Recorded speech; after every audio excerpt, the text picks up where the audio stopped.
Good evening, everyone. Welcome. Good to see our digital attendees here tonight. Thanks for joining us. My name is Alex Merriweather. On behalf of Harvard Bookstore, I'm very pleased to introduce tonight's talk with Thomas Levenson, presenting his new book, Money for Nothing: The Scientists, Fraudsters, and Corrupt Politicians Who Reinvented Money, Panicked a Nation, and Made the World Rich. And tonight, Professor Levenson is joined in conversation by David Dobbs. Through virtual events like tonight's, Harvard Bookstore continues to bring authors and their work to our community and our new digital community. Find our event schedule at harvard.com/events, where you can also sign up for our email newsletter and shop our shelves from home. This evening's discussion will conclude for some time for your questions. If you have a question for our speakers, go to the Q&A box to submit a question at any time during the discussion. We'll come to those at the end of the talk, and we'll work on answering as many of your questions as time allows. And in just a moment, I'll post the harvard.com link to purchase Money for Nothing in the chat box. Your purchases and contributions truly make this virtual author series possible, and now, more than ever, support the future of a landmark independent bookstore. So thank you. We sincerely appreciate your continued support now and always. And finally, if we have any tech issues tonight during the event, we will do our best to resolve them quickly. Thanks for your patience and understanding. And now I'm pleased to introduce our speakers. Thomas Levenson is a professor of science writing at MIT and the author of several previous titles, including The Hunt for Vulcan, Einstein in Berlin, and Newton and the Counterfeiter. He has also received several awards for his feature-length documentary films, including the Walter P. Kistler Science Documentary Film Award, the Peabody Award, and the New York Chapter Emmy.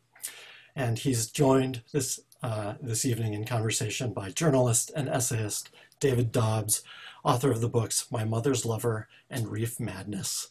They'll be discussing Money for Nothing, in which the history of science meets the history of finance. It has been longlisted for the Financial Times and McKinsey Business Book of the Year Award, and author James Glick writes, Levenson is a brilliant synthesizer with a grand view of history. Here is the birth of modern finance amid catastrophe and fraud, a gripping story of scientists and swindlers, all too pertinent to our modern world. And so now I'm pleased to turn things over to tonight's speakers. The digital podium is yours. Thanks so much, Alex. Tom, I was intrigued by this book from the get-go because of the title, which obviously references a great song by Dire Straits, but some other things as well. What all did you, or do you mean to convey by the title?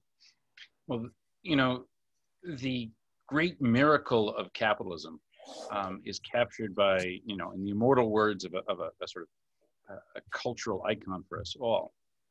If you recall the bravura slogan, I will gladly pay you Tuesday for a hamburger today. That's, you know, Wimpy and Popeye. And the reason that's so important is that's credit.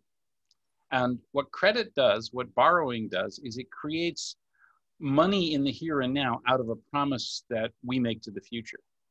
And figuring out how to do that in a way that could be sustained, that wouldn't be prone to crisis, or wouldn't be killed by crisis, actually, because my whole book's about the first crisis of exactly this.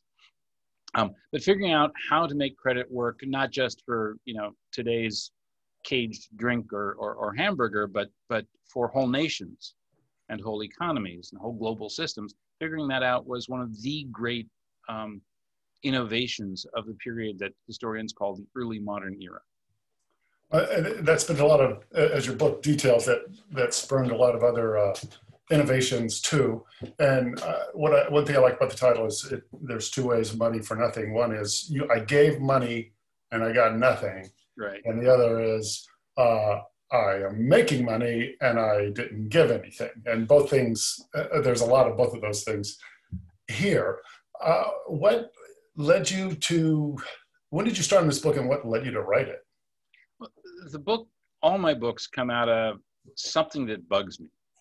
And usually they come out of some thread I find in another project that I may not have time or it may not be appropriate to go into in that project. But, you know, just something's out of place and I want to figure it out. And in this case, I was doing some work on Isaac Newton. You know, it's a great crime story and chasing counterfeiters, doing all this cool stuff. And, you know, I sort of reading up about Newton and trying to dive more into his life and his character, I found that you know, 20 years after the events I was chronicling in that project, he had some troubles with money.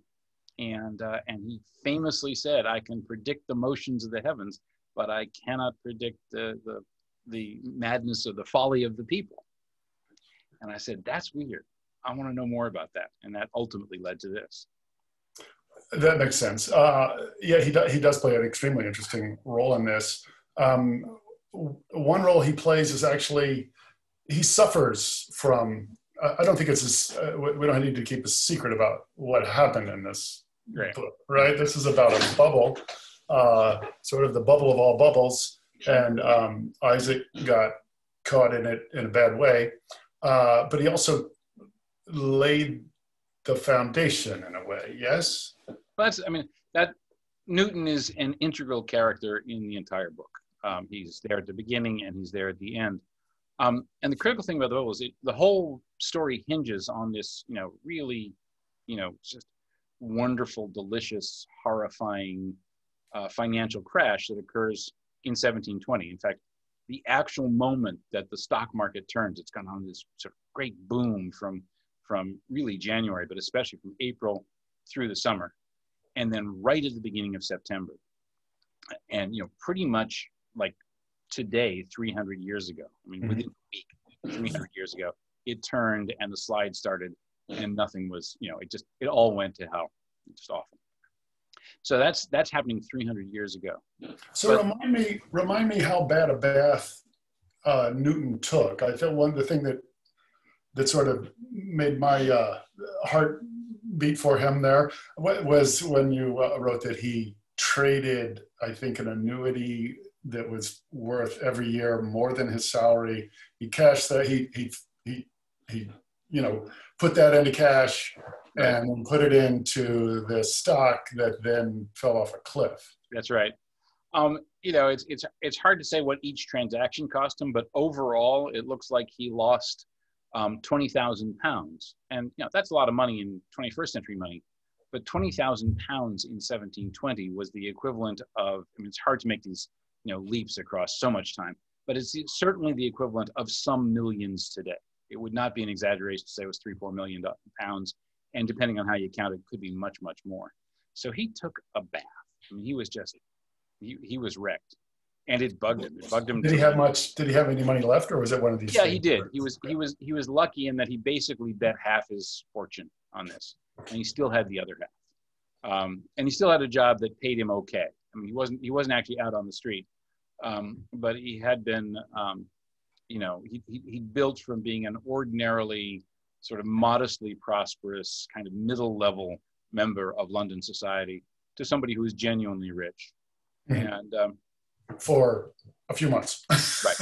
Well, yeah. I mean, he was hugely rich for a few months. But the real heartbreak for him was that he got out of the market with a reasonable profit, about 20,000 pounds again, so millions in money. And one of the telling parts of the story, I mean, maybe we're leaping ahead of the narrative, but one of the telling parts of the story is he got out, he, you know, figured he'd made as much money as he needs, he was happy with his returns, but the stock kept rising in this sort of feed on itself frenzy that happens in money manias that we've all experienced in our own lives quite recently. I mean, the 2000s, and then before that, you know, the tech bubble, the housing boom, and then you know, before that tech bubble, and before that there's other stuff. We've all experienced that. And, you know, Newton was sitting there with his real profit that was, you know, cash in the bank. He had it. It was safe. And he couldn't stand watching the stock sort of, you know, it was as if he, you know, looking at it from the outside, it's as if he felt that he was losing money by not getting those gains, by not getting extra stuff as he went up. So he sold for, on average, around 500 pounds a share, something like that. And the share finally hit a peak like 6 weeks to 2 months after he sold at £1,000. So it doubled again. And this was starting at the beginning of the year around 100. So, it's a really big, rapid boom. It goes almost tenfold. But he sold and then bought in again. He bought in again. Didn't sell fast enough, right? Well, he actually bought some of his stuff. Not all of it. But when he re-entered the market, he bought some of it literally at just about the highest price anybody paid for it. So there's a moral here, which is you, me, there's no one, we can all say to anyone, you're not nearly as smart as Isaac Newton. Right. Look what he did. Yeah. So there are probably lessons here. We'll go back then and how did tell briefly what created this bubble. Right. So there are two ways to look at what created this bubble. There was a proximate set of decisions in the late 17 teens. And there was a huge intellectual, cultural, and political change that took place from the mid-17th century, 1600s, through to right around the time of the bubble. So over 50 to 70 years, there were big changes going on in the way Britain and Europe in general thought about all kinds of things that turn out to be really important. And basically, it's the scientific revolution. And some of the things that go along with it, along with Britain's, England and then Britain's specific political revolution, which makes the role of Parliament in running the country and the role of the moneyed men in London in funding the country much more important than they had previously been. This is because they essentially a new set of tools and set of calibrating where money moves and how it works exactly made it for the first time appear that it was possible to try to manage an economy, basically. Is that right? Yes. Or a market. Yeah, no, I mean, there were people who were really thinking about, running the whole sort of business of getting and spending for the nation in a way that would maximize national power. They thought this in France, they thought it in London. There was this belief that that on some level they had cracked it. They'd figured this out. And, this is a cartoon, right? But it's a cartoon with some truth to it. You can almost reduce the scientific revolution to two core concepts. One is that, you quantify and mathematicize experience to gain more understanding and to gain the ability to predict and hence manage the future. You get, one of the critical things with some of the just basic mathematical ideas of the scientific revolution, including especially crucially Newton's great invention, the calculus, that's all about change over time, right? Yep. The other thing that Newton and many others did, I mean, it's always, it's never just one person, but, Newton's the sort of symbol and avatar, and in some ways the leader at the climactic battle in the revolution, as it were. But the other thing is empiricism. And not just sort of looking out at the world, but a systematic observing, measuring, experimenting on the world, trying things,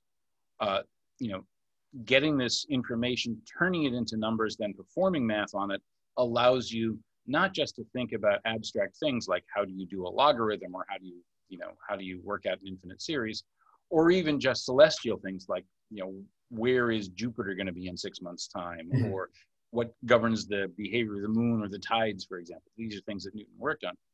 But the idea of mathematicization, quantification, and rigorous empiricism can be applied to, here, you and me here and now, figuring out what to buy, how to borrow, all these kinds of things.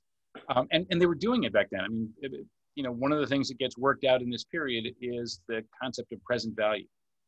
If I have a piece of land or maybe a business or a ship that's going to do things over time that makes money, what's its value right now? How do I take the income stream I get off growing wheat on this acre of land for 20 years? How much does that make how should I think about what that land is worth given what I know? Because of that, right. Because of your ability to predict the change over time, exactly. Which in essence was calculus, as you pointed out.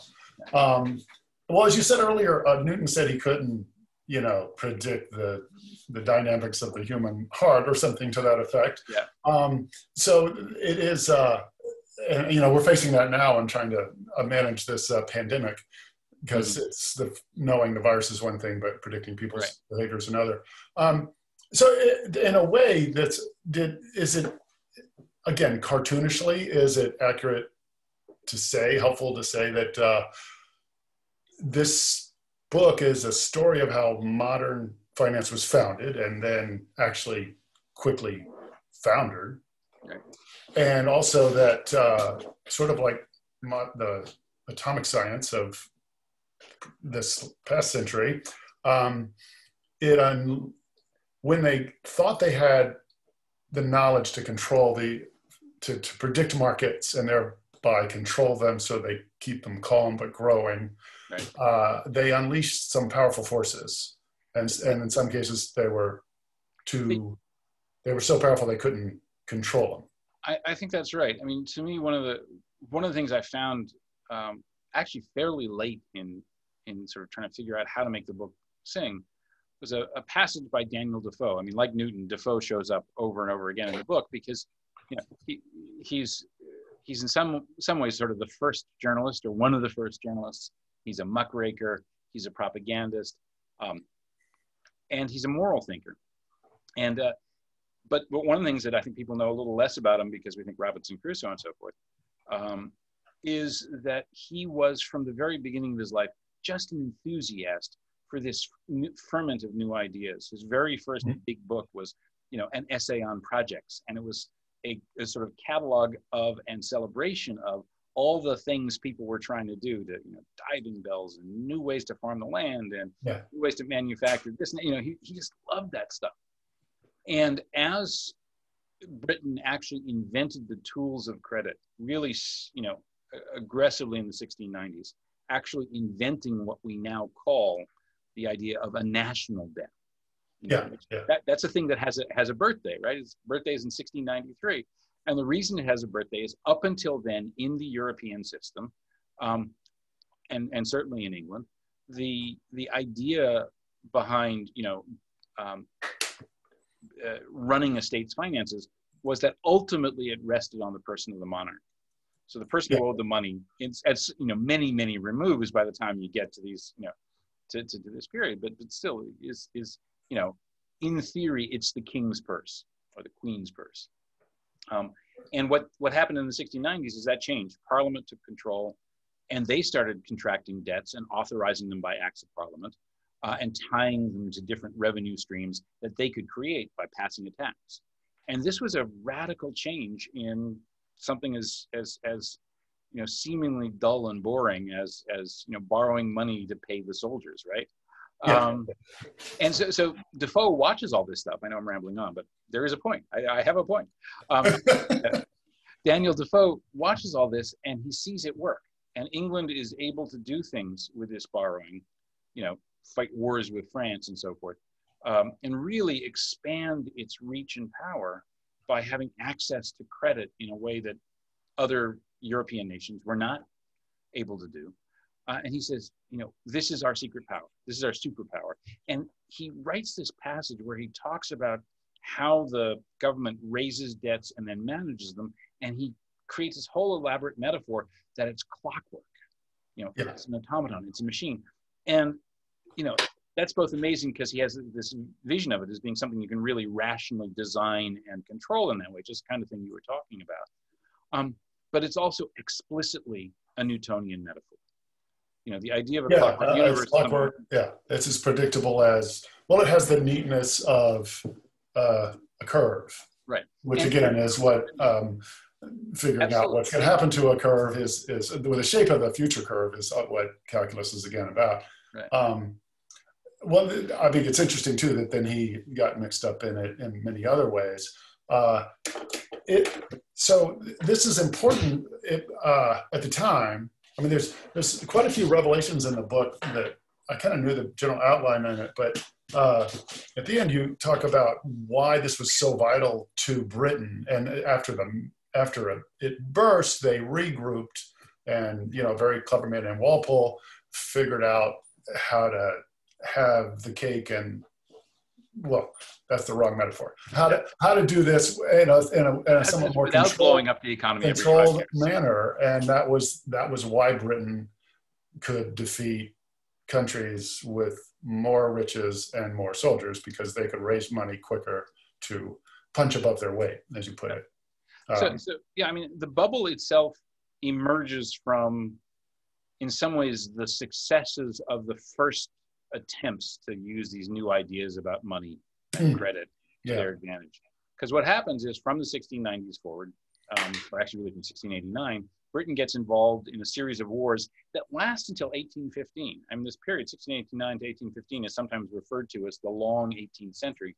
Yeah. And one of the things that defines it is, you know, the first of William and Mary's wars against Louis XIV, and the last British war against France, ending with the defeat of Napoleon in 1815. That's the parameters. Yeah. So in these first, you know, round, the invention of the national debt is explicitly a response to the extraordinary cost of war that Britain can't sort of just handle out of everyday receipts. The tax money coming in right now ain't enough to keep the army in the field. And so they start raising really quite vast sums, you know, starting from 1693. And the war, you know, that first war ends and they kind of regroup a little, but then another war starts, and they keep doing the same thing. And they always borrow when they're like right at the point of crisis. So the terms of the loans are crap. You know, they're loans for decades and decades, and they're high interest rate. And it's, you know, by the mid 17 teens, over half of Britain's annual revenue, the money the government takes in from all its sources, is going to pay off interest on the debt that has been accumulated over the previous 25 years. Right. So the key here was that they thought they found a way to, well, actually, this company at first was in a place to take the first shot at consolidating this debt, and then selling the right to receive the payment of the debt. You could obtain that by buying a stock, in theory. Right. So they packaged debt as an asset, which in a sense it was, but only if you count as an asset as something to come, right? Oh, absolutely. No, absolutely it was an asset. I mean, what they did is they took, you know, Britain borrowed everywhere they could. They sold lottery tickets that then carried interest payments for years. I mean, lotteries, right? They sold annuities, so people could buy a guaranteed payment for life, or for 2 lives, or for 3 lives. They sold, you know, just straight up debt, and they all had different terms, and they all had different constraints. And one of the things about almost all of them is that the people who lent the money to the government and received these annuities or whatever's, or lottery tickets or whatever in return, could keep the income stream, but they couldn't sell the underlying you know, asset. But they were banned by the contract. Yeah. So if they spent £100 to buy something from the government, they would get their £5 or £8 or whatever it was per year, but they wouldn't get they'd never get their £100 back. They just keep getting that income stream. Right. So what the South Sea Company did was they said, let's get rid of this, you know, complete mess of crap, right? You know, it's too complicated. Nobody can get their money out, and there are all these things. We'll trade our stock. You know, if you give us your debt, the government will allow us to create more stock. We'll give you the stock. The government will pay us interest at a reduced rate, and we'll pass that on as dividends. And we'll use anything we can to fund a trading operation that will make us all very rich. And best of all, if you take stock instead of hold on to your debt, and you ever want the money back, you can just sell it on. You can just walk down to Exchange Alley, go to Jonathan's Coffee House, and say, "I got a share to sell. Who wants it?" And you know, and the government got, you know, better terms on their debt. They got the ability to retire debt. They got all kinds of good things. And the South Sea Company got this big tranche of business, and it was supposed to be a win-win-win kind of deal. And the problem was they didn't, you know, they were right. This kind of debt for equity swap actually can work. It had worked on a small scale before this. It could work it has worked since. But they set it up in a way that would, if it had all hung together, it would have made the people who were inside the company before the deal happened insanely rich. I mean, richer than you can imagine, richer than anybody previously had been.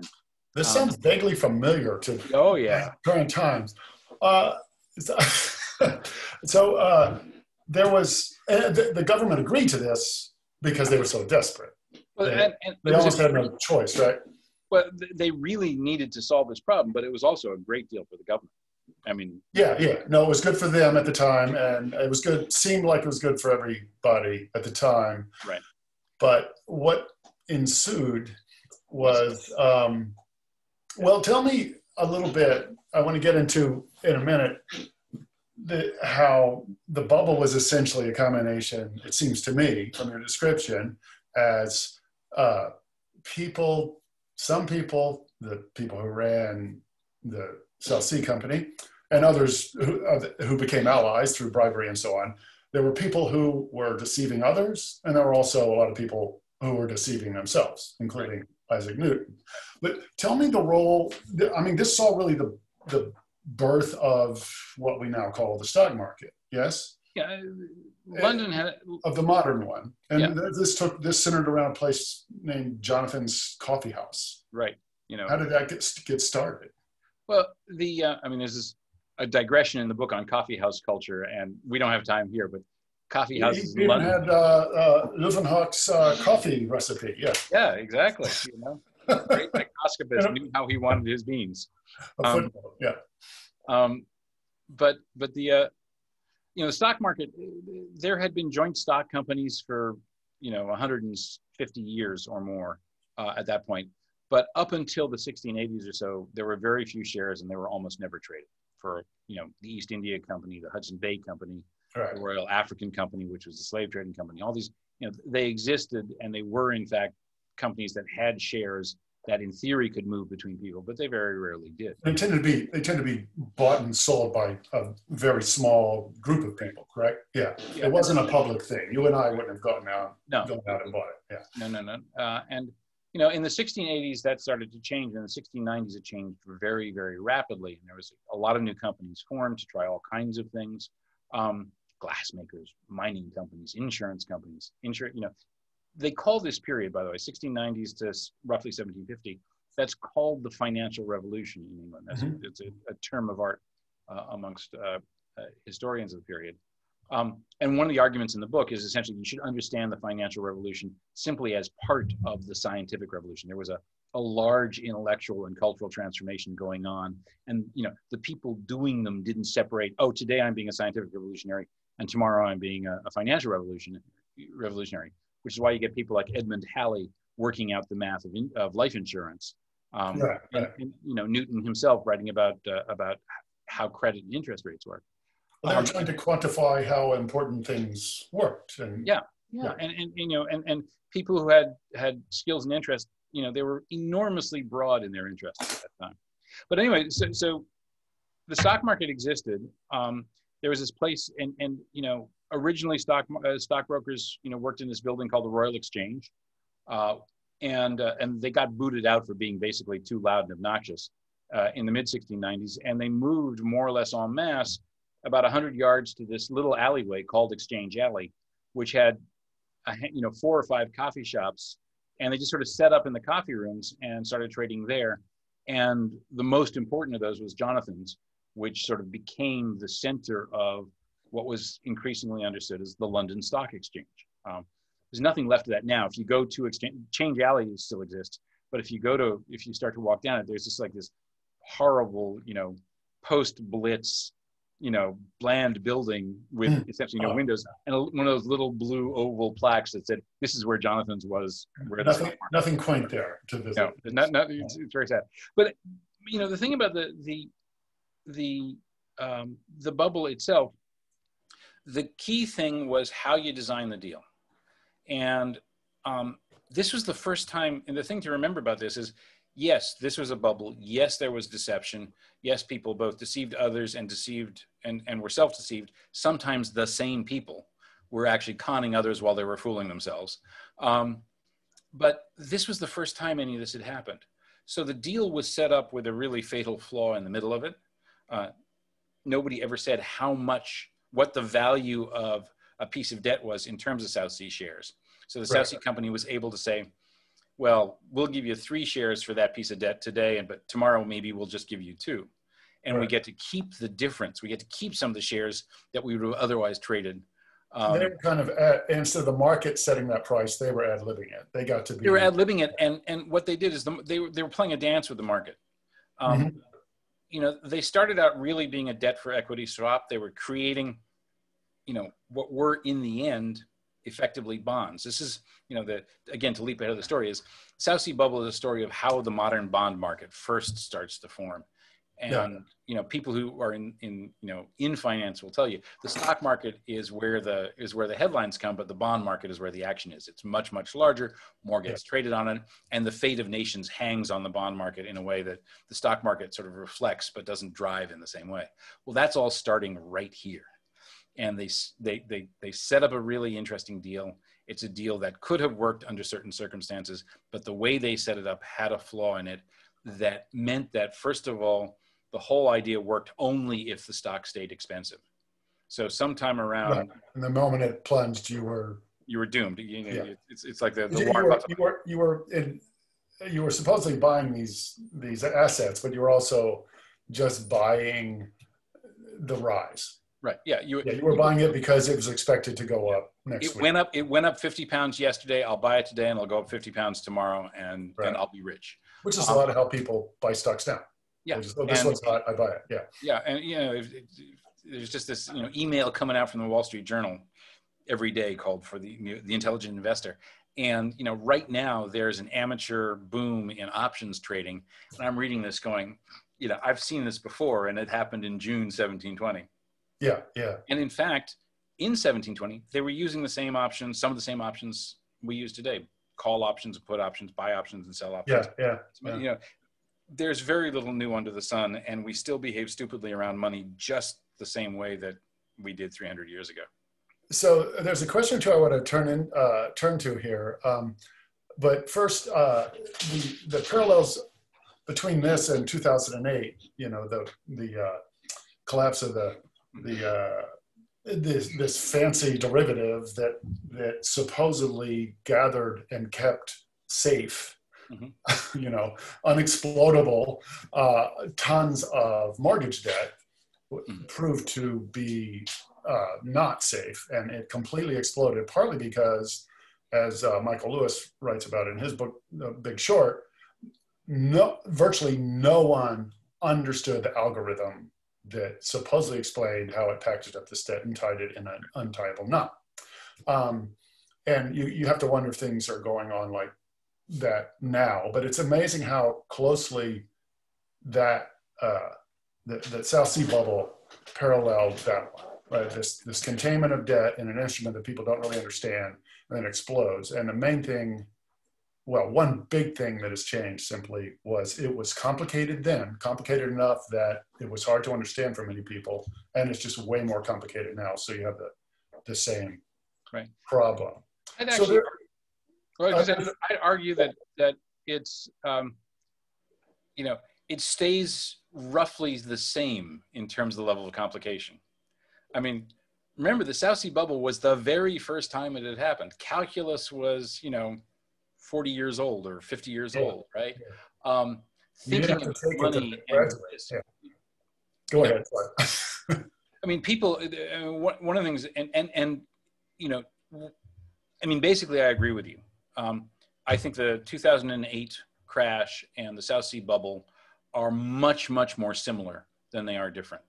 That's my feeling too. Yeah. You know, many of the same, you know, in some ways, my book is the prequel to you know, Lewis's book.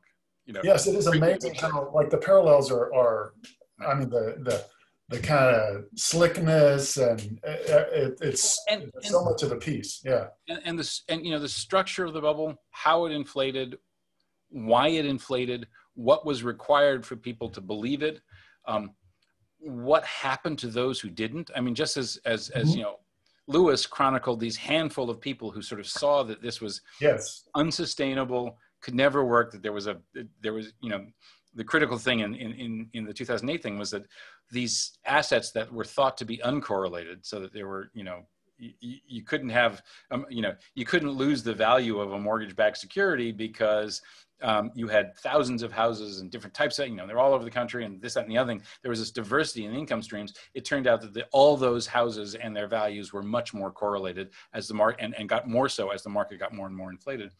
Same thing was happening. I mean, functionally the same thing was happening in the bubble, with the price of the stock rising and everybody's ability and willingness to bid on new releases, new issues of the stock, turning on the fact that the stock was high, remained high, and continued to grow. And the moment there was any reason to stop believing that, just as the moment there was any reason to suddenly realize that in fact these assets that were supposedly secure because they were diversified weren't, the moment that it's a psychological trigger, the moment that realization occurs, the bottom falls out, and as Warren Buffett says, you discover who's not wearing pants as the tide goes out.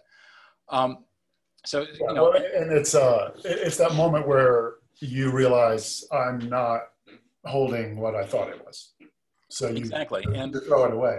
So some good questions coming in here. And one regards something I believe you addressed in the first half of the book, roughly, which has to do with the history of government lotteries. This is from Susanna Spear, and she writes that she recently learned her ancestors, who immigrated from Germany to Britain originally, earned their living at first by selling lottery tickets for the prince. It's her family's research suggests that from what Susanna understands, they sometimes did this because Jews in many countries, including Britain, that at the time didn't have opportunities, so that selling lotteries was a way to survive.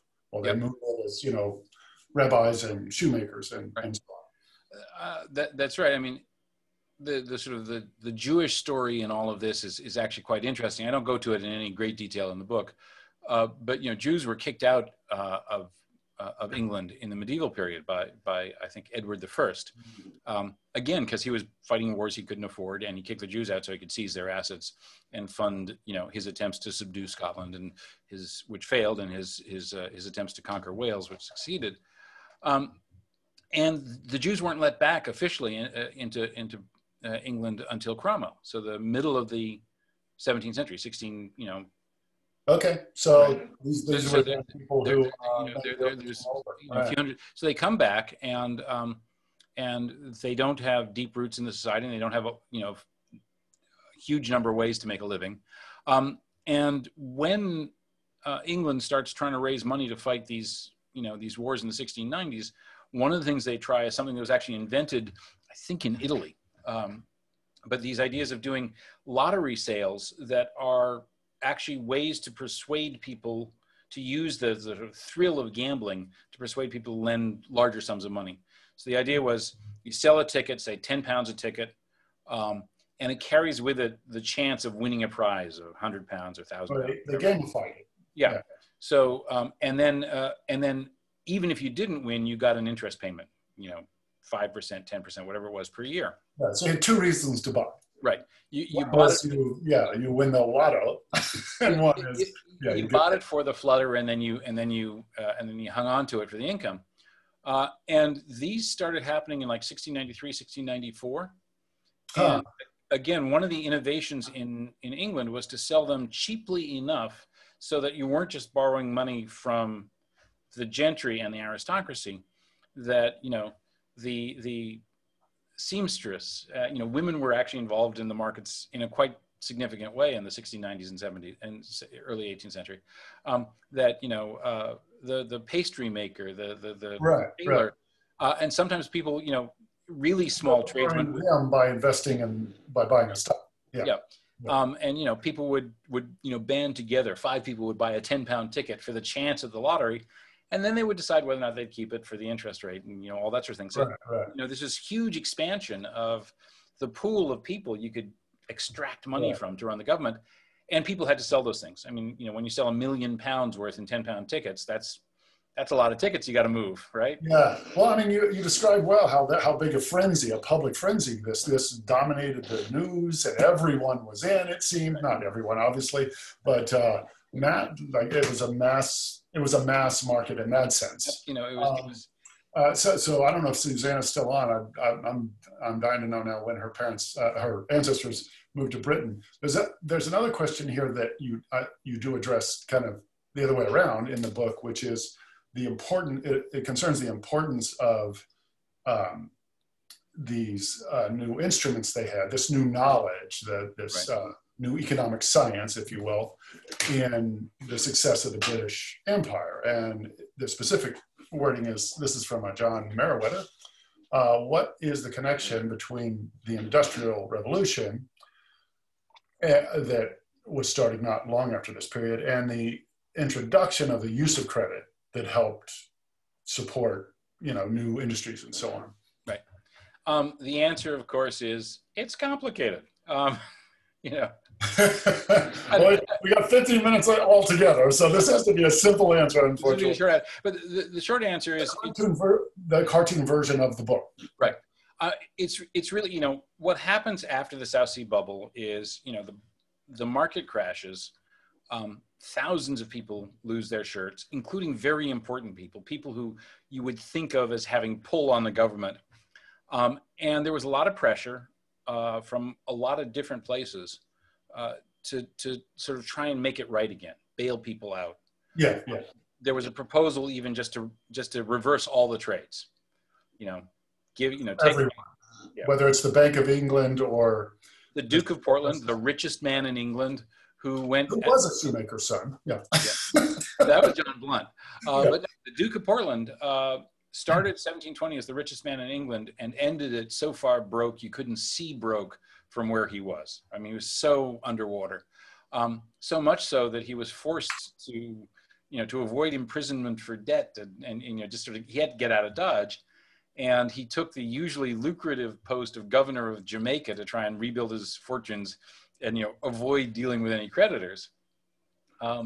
And the problem was, it was gamble. He was a gambler. He gambled on the South Sea. He gambled on horses. He gambled on this. He gambled on the South Sea Company, and he gambled on his ability to make a second fortune in Jamaica before Jamaica's, notoriously dangerous environment got him. And as with his other bargains, he lost that one too. He died of yellow fever after 3 or 4 years in office there. It was very interesting to read your account of where these different creatures ran. Yes. And one thing that also rings true today, or parallels today, is there was some accountability, but it was of a limited sort. There were a few who were proxies. Right. Most were left alone or even bailed out. That's right. Well, they weren't fully bailed out. They were, but they weren't. Many fewer people. Institutions were, correct. Yes. Yeah. Many fewer people went to jail than should have. But to the question that was, to the question that John was asking, so what happened after the bubble crashed is, not everybody went to jail, and the Duke of Portland could at least get a post that would get him out of Dodge and all that.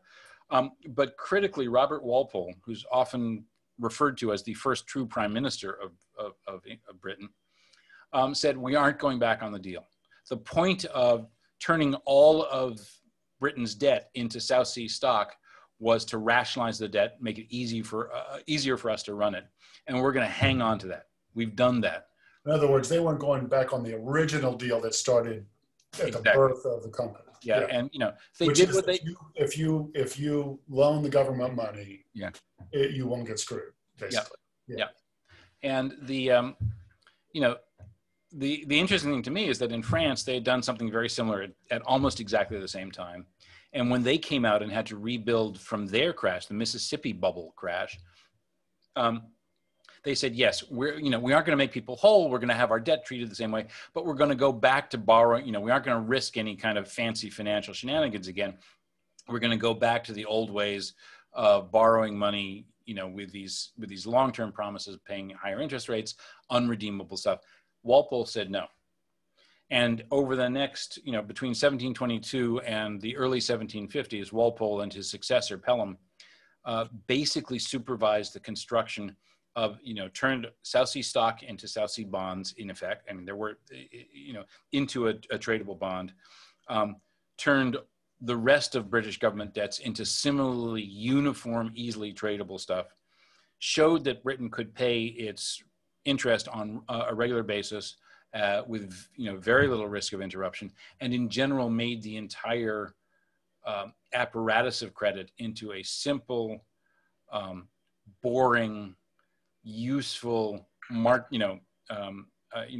there was never an occasion again when people could pump the price of government paper in the same way. Right. It came to resemble a bit more what we have. It would look familiar to us because you buy a 20-year bond or whatever it is, and you know exactly what it's going to be worth when. You can look up the chart, and it's like boring. But in 1720, it's the Wild West. In 1750, it's it's civilized. You can no longer carry your guns into town. And by the early 19th century, you've got consoles and just this enormously stable and reliable credit financial system. But the interesting, and what Britain does with this is they really reserve this just for the government. They set up rules so that private companies can't use this new apparatus of credit, but the Treasury can. And so what Britain gets out of it is that first real boost in their ability to exert power all across the globe. In a minute, I want to ask you, if we have time after these questions, what the U.S. did differently. I will do that. I was just getting that. And how they, I thought you were. But a couple of quick questions. One, Patty Baudin has a wonderful pair of questions. One, not trivial, but little things, and the other one big, okay? The first one is the Brit and American editions of your book have different subtitle. Is there any story there, or which do you prefer and why, or are you best off not commenting? I love all my children equally. They have different covers too, and they're very different in the cover style. And I think they're both gorgeous. The American one is more brash and high contrast. The British one is lovely blues and subtle textures. It's great. And I think the difference is in Britain, there's more broad cultural memory of, this is a London story, and they, so I think their subtitle reflects that. Yeah. But no, I don't have a preference. I think they're both great. That makes sense. They sound, I haven't seen the British one, but it sounds like they're both just simply definitely aimed at their audiences. And her other question is, your thoughts about when the current bubble will burst? Are you going short, or? Honestly, let me warn everyone, do not use this. Yeah. This is not financial advice. Yeah. Personally, I am happiest when I have more cash right now. I think, but the thing about this, the point I really hope comes through in the book is that one of the things you can see from the South Sea bubble and the way that crises that are extremely similar in structure and sequence have occurred again and again and again afterwards, is that yes, financial capitalism is this extraordinarily powerful, effective tool. It makes us rich. It has made the world rich in ways that are really, I mean, the contrast in the way people can organize, using the prospects for the future to build an economic life now that secures that future. I mean, it's extraordinary. It's this. It was truly a radical change in our relationship to time, our lives, and how we can build a future for ourselves and our children. That's all great. It also has. Go ahead. The flip side, though, is it comes with a systematic failure mode built in, because human beings are less rational than they think they are. And money manias seem to be an integral part of the way finance works. So I can say with absolute certainty that we will have a major downturn. If I live a normal lifespan, certainly within my lifespan, I fear sooner than the full extent of how long I might live.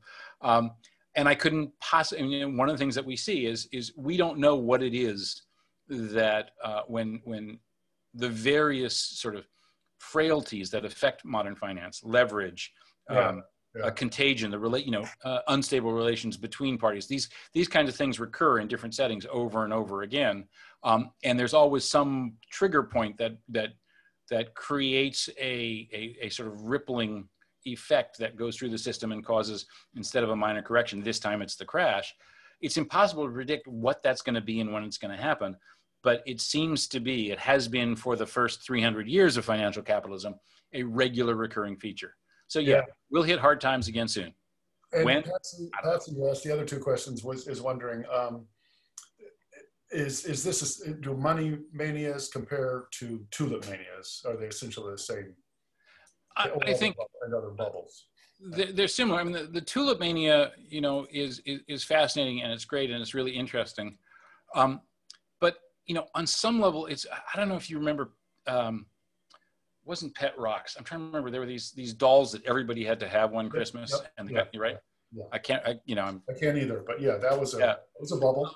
I mean, so there are commodity bubbles, and sometimes they're set up. There's an attempt to manipulate markets, but sometimes there's just this, you know, human fancy gets engaged in something, and it seems really important, and you know, and things get priced out of whack, and sometimes they deflate without great harm, and sometimes if people mortgage their souls to buy a tulip bubble, to buy a tulip bulb, it can have more serious consequences.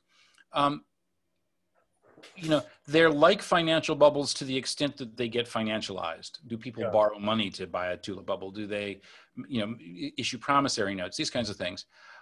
But financial bubbles are distinct because you can construct an ever larger amount of financial risk on a single asset by using different financial tools. Those options we were talking about are a classic example. And I think that's what makes it so hard. This goes to a couple of questions led there. One is Cabbage Patch dolls or Chia Pets or Beanie Babies are the candidates for the thing you described. And one of them asked, how is a mortgage-backed security any different? It's more complex, and that is so true. And I think one thing that really stuck with me, it seems to have the same, it'd be on the same shelf of, you know, 3 maxims to invest by or not invest by.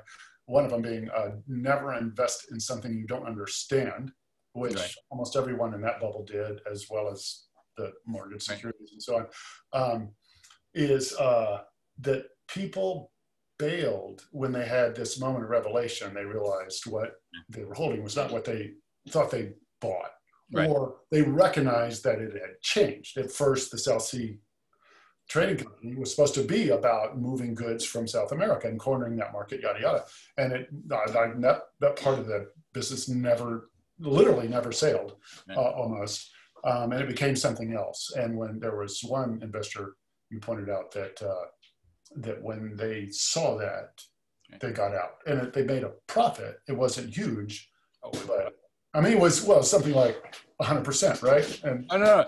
I mean, I think you're talking about Thomas Guy. And some of the audience may have heard of Guy's Hospital. That was founded out of his profits from the bubble.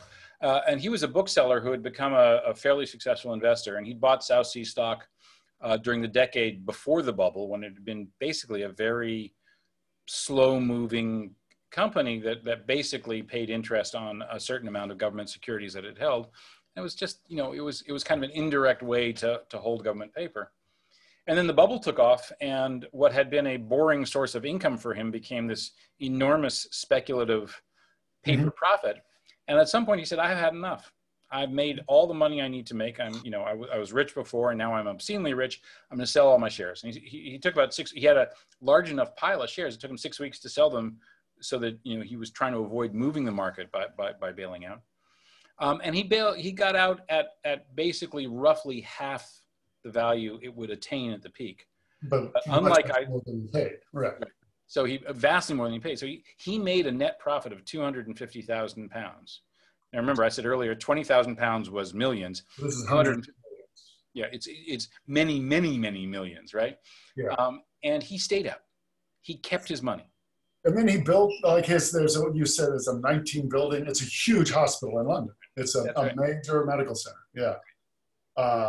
That was said to, which is a nice story too. There were happy stories, happy endings in this story, and I think this is a good story to tell, particularly at bookstore readings or bookstore events, because he was a bookseller first. Who made good. Yep. Yeah. Okay.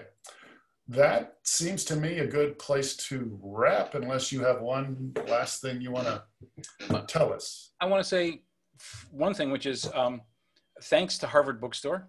Harvard Bookstore is one of the great bookstores in the country. I've been buying books from them since 1976, and I am so glad they're still around. And whether or not anybody still listening wants to buy my book, please buy some books from them. They are, by all means buy my book, but they are utterly deserving of any support that anybody can give them.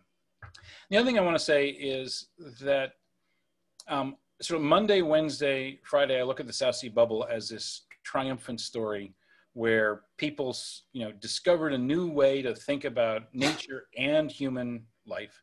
And they made some terrible mistakes on the way, but what came out of it are some of the abstract tools and intellectual engines that allow us to lead a life vastly more comfortable than those who were in the bubble did. And then Tuesday, Thursday, and Saturday, I think it's a really sad story because, in 1720, somebody even as smart as Isaac Newton can be forgiven for not having figured it out because it was brand new. There was no experience. There was no sort of body of accumulated learning to sort of recognize what was happening to them. This happened to us in 1929. It happened in the 70s. It happened in the 90s. It happened in 2007 and 8. There are signs that something is brewing that will happen sometime. I hope my kid gets through college first. Just give me that much time, please. But, it's going to happen again. And, if Newton and his peers and his contemporaries have an excuse for not fully grasping the predicament they were in, we've seen it happen enough through history and in our own lives that we absolutely do not have that excuse. And one of the things I hope people get out of the book is, a sense that we have to hold, the great and the good's feet to the fire so that we don't get burned again so soon in exactly the same way so many lives were wrecked in the most recent Great Recession. Yeah.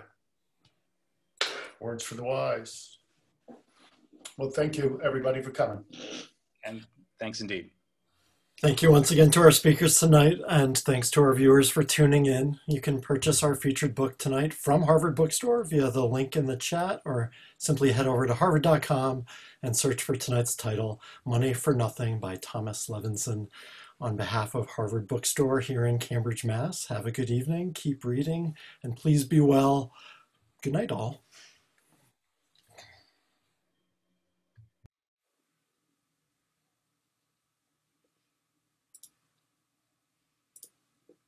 Thanks, Alex. Good night.